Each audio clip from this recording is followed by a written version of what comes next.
जैसे हम एक बार प्रार्थना की कि 24 घंटे होते हैं, आप 1 घड़ी 24 मिनट हमें प्रभु को दे, तो उसमें तर्क होने कि बस में चलते हुए कर ले, कार्य करते। यार तुम 24 घंटे में 24 मिनट एकांत में प्रभु को नहीं दे सकते?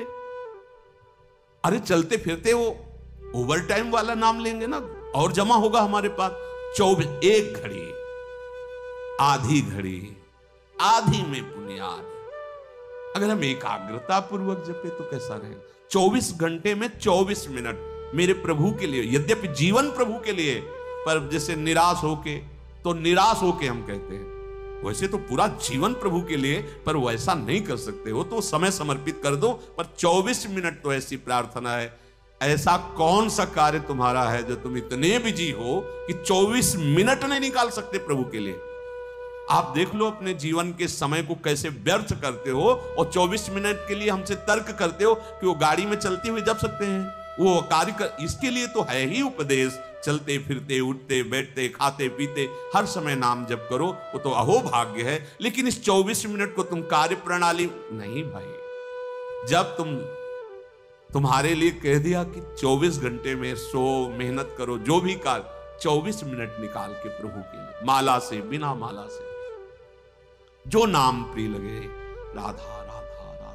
अरे देखो कितना एकांत में तुम्हें आनंद। बोले मन नहीं लगता, मन भागता, भागने तो तुम बैठ जाओ, तुम बैठ जाओ, वो लग जाएगा एक दिन। तुम नाम पकड़ो। अच्छा ये नाम है, इसमें तो उपांश और मानसिक का भेद नहीं। आप ऐसे को राधा राधा राधा राधा राधा राधा राधा राधा 24 मिनट आप करके देखो, आंख मूंद लो, राधा राधा राधा राधा राधा राधा राधा राधा राधा राधा। अब इसमें मन लगने की बात है, इसमें तुम्हें कोई प्राणवायु का संशोधन करना है, अधिक से अधिक राधा राधा राधा राधा, कृष्ण कृष्ण, जो नाम प्रिय हो।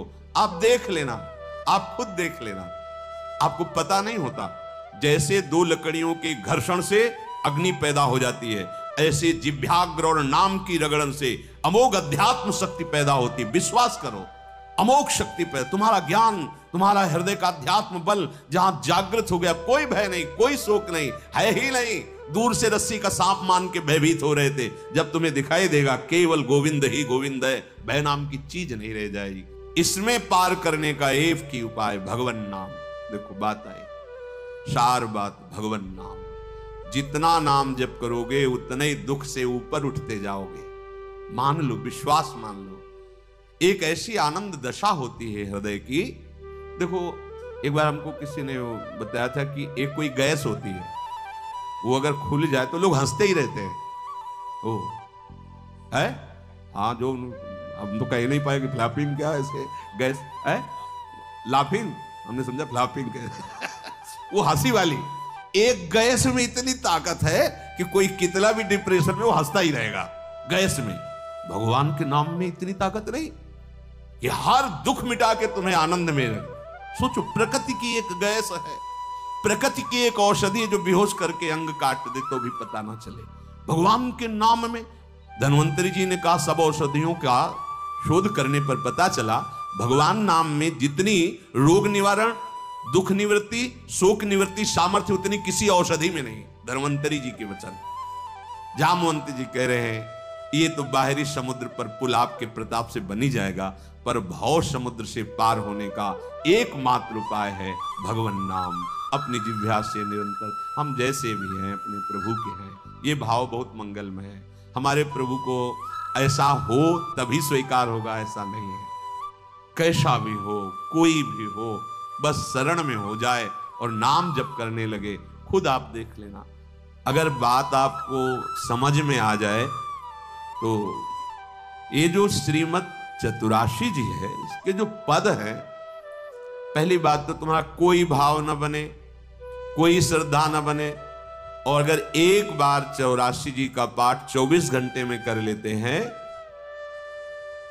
45 मिनट लगेंगे रफ्तार से करने, थोड़ा आराम से गाएं 1 घंटा, और अपने लोग जैसे मस्ती से गाते हुए परिक्रमा लगाते तो 1.25 घंटे में पूरा से आराम। एक 84 जी का पाठ करने वाला कभी 84 लाख योनियों में नहीं जा सकता। ये उन महापुरुषों के वचन हैं जिनके अधीन प्रियालाल है। छुट्टी 84 भ्रमंते निर्खय जुगल किशोर।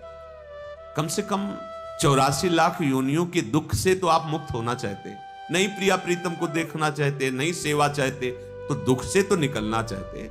वाणी जी अमोघ है, गुरु कृपा से ही बात समझ में आती है।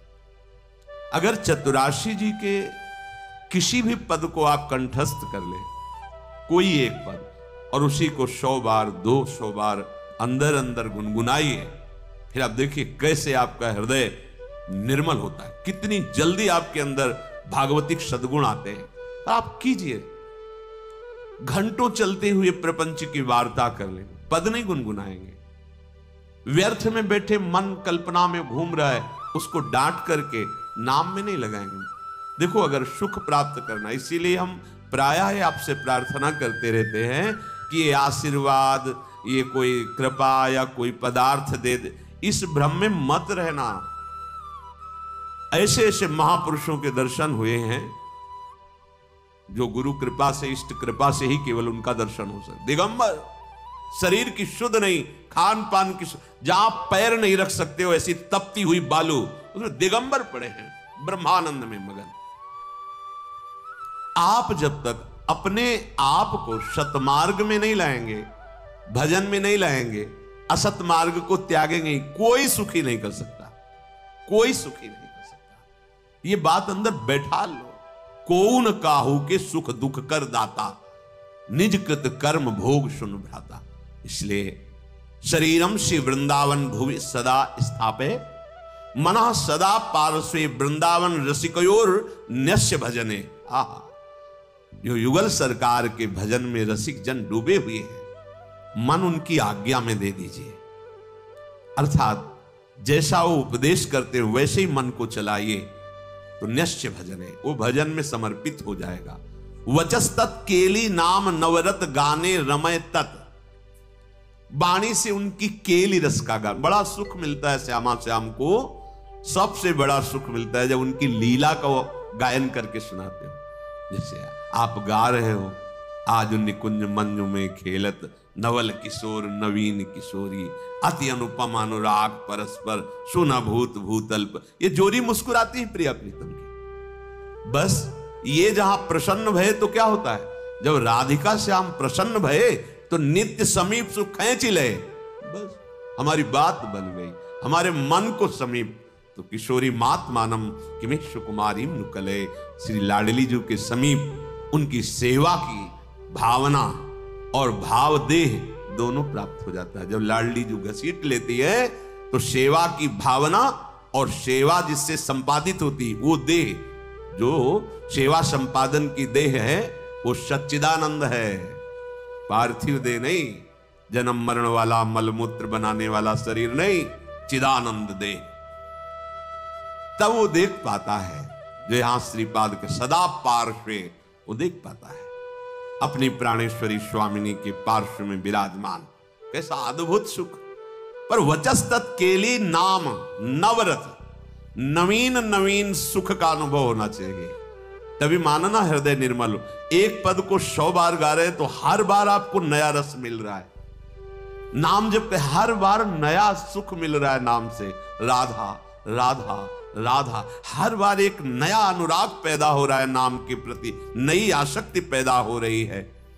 कथा पीयूषादौ श्रवण युगल प्रीति विकलम, जब आप प्यारे जू की रूप माधुरी, गुण माधुरी, लीला माधुरी सुनेंगे तो कह रहे प्रीति विकलम, निश्चित ऐसे प्रेम विह्वल कर देने वाली वृत्ति पैदा होगी। ये काम क्रोध लोभ मोह मद मत्सर, ये राग द्वेष मान अपमान दुख सुख, ये छू ही नहीं जाएगा। आप इतनी ऊंचाई पर होंगे आपके हृदय की भूमिका कि आपका स्पर्श नहीं कर सकते हैं। ये हुआ आशीर्वाद, ये हुआ संत समागम, ये हुआ मनुष्य जीवन का परम लाभ। इसलिए धैर्य पूर्वक चलो, ये आशा मत करो कि तुम्हें कोई महान भक्त कहे, महान संत कहे तो तुम संत हो, तुम्हारा भजन सार्थक।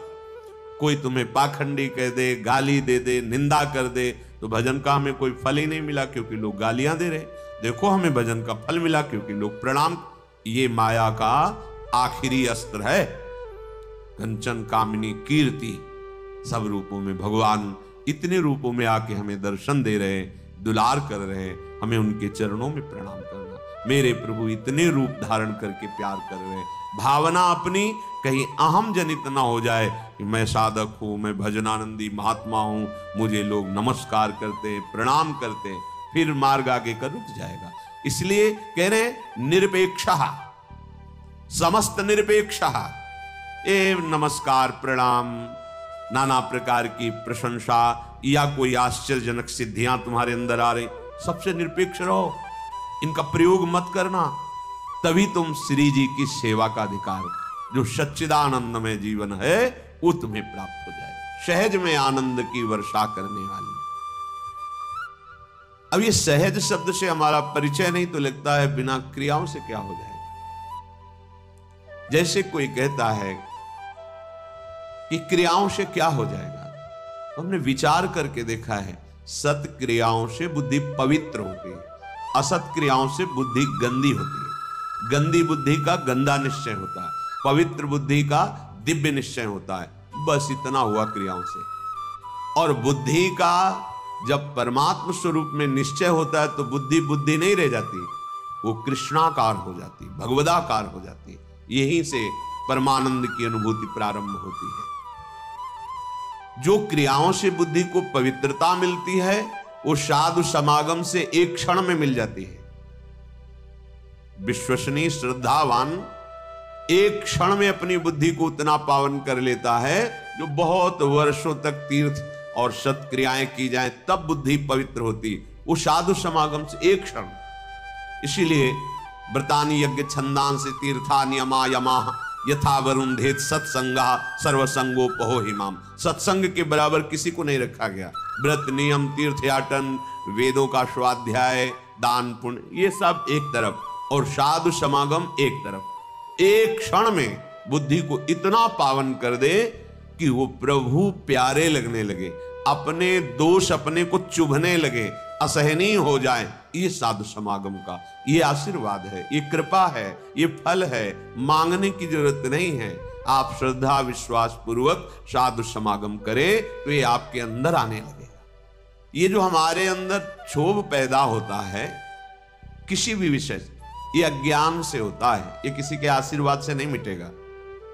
बड़ा आश्चर्य लगता है कि समझते नहीं। आप आशीर्वाद दे दो हमारा मन शांत हो जाए, कोई आशीर्वाद नहीं है। भ्रम में मत फंसना, बात समझना पड़ेगा। आपको विवेक के द्वारा आपको अपनी बात काटनी पड़ेगी, तब आपको शांति मिलेगी। तात्कालिक शांति, जैसे कोई बहुत थका हुआ पथिक आया, वातानुकूलित कक्ष में बैठ गया तो उसको तात्कालिक शांति मिलती, लेकिन स्थायी नहीं। ऐसे ही आप संसार से भटकते हुए जले हुए अशांत आए, संत महात्माओं के दर्शन की सभा में बैठे, आपको एक शांति मिली, स्थायी नहीं है। ये स्थायी तब होगी जब उनकी बात मानकर आप अपनी बुद्धि को उस मार्ग में चलाएंगे। ये प्रभाव तात्कालिक है। आपको ये जो आनंद की अनुभूति, एक शांति, एक विशेषता, ये प्रभाव है यहां। लेकिन ये प्रभाव स्थायी बना रहे असंभव, क्योंकि त्रिगुणों का चक्र चलता रहता है, सतोगुण रजोगुण तमोगुण, ये हृदय में चलता रहता है। जब तक आप उपासना के द्वारा त्रिगुणातीत नहीं हो जाते तब तक ये प्रभाव स्थायी मत मानना। आंसू आ सकते हैं, रोमांच हो सकता है, तो प्रेम लक्षणा भक्ति थोड़ी हो सकती है। वो तात्कालिक सतोगुण का प्रभाव है आपके अंदर। ऐसे वायुमंडल में बैठे हैं कि आपको भागवतिक आनंद की अनुभूति होगी। इसे स्थायी बनाना है तो जो उपदेश है उनको जीवन में धारण करना है। वो आचरण, भगवत स्मरण, भगवत सेवा, भगवत चरणारविंद का आश्रय, ये आपको त्रिगुणातीत करेगा। जब आप त्रिगुणातीत होंगे, किसी गुण का प्रभाव नहीं पड़ेगा, तब एक रस स्थिति आएगी। फिर ये प्रभाव आप विषयी पुरुषों के बीच में बैठ करके भी स्वाद लेंगे इसी आनंद का।